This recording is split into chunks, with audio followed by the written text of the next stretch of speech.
Normally, I have a plan and a calendar and everything, with books and research and travel shots. Today, I have half an idea and a lot of enthusiasm because earlier this week we saw Hadestown and I need to talk about it. Don't worry, there'll still be a regular painting folklore video at the end of the month, so stay tuned for that. It's going to be on fairy trees while I paint a commission that I have been stressing out about. Okay, let's paint some art and nerd out about the underworld. I'm tempted to say spoilers, but I don't know if it's needed considering the story is over 2,000 years old, but I promise you I won't tell you how the play ends. We saw Hadestown and I am here for an amazing play. There was a time where we were at a Mirvish theater multiple times a year, but never in my life have I gone home and played the whole soundtrack on a loop, and never have I felt such an energy in the crowd. People showed up.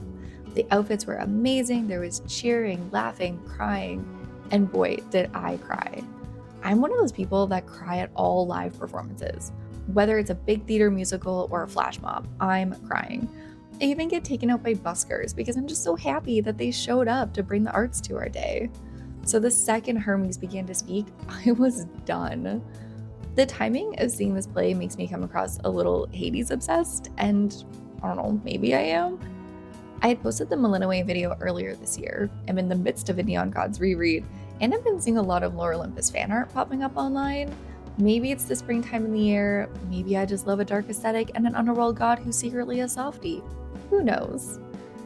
The music was obviously amazing, but the way they brought it together with no moving stages, very little costume changes, it truly felt like you were being told a story, like there was nothing between their songs and us. I was mostly curious how it was going to end. This might be the spoilers part, so you can skip ahead to the painting reveal. It's okay, I'll wait.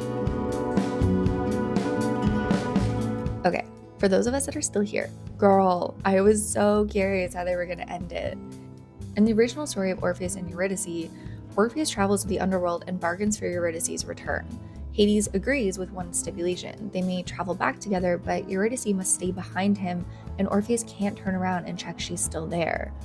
So close to the end of their journey, his doubt and anxiety become so loud he has to turn. And there she is. And then she's gone. Her soul is snatched back to the underworld, and it's over. That's how it ends. I didn't know how a play in 2026 that was filled with lively music, well-timed jokes, and killer costumes was gonna handle that.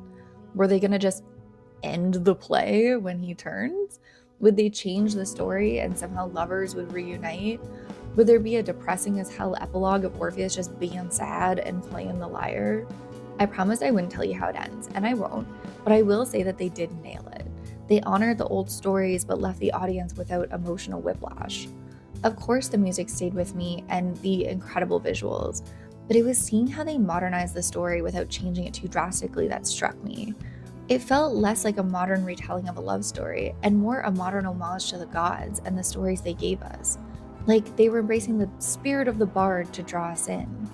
Safe to say, I cried the whole time in sheer overwhelm, not only of the storytelling, but also from the energy that emanated from the audience. If you have a chance to see the play, you need to.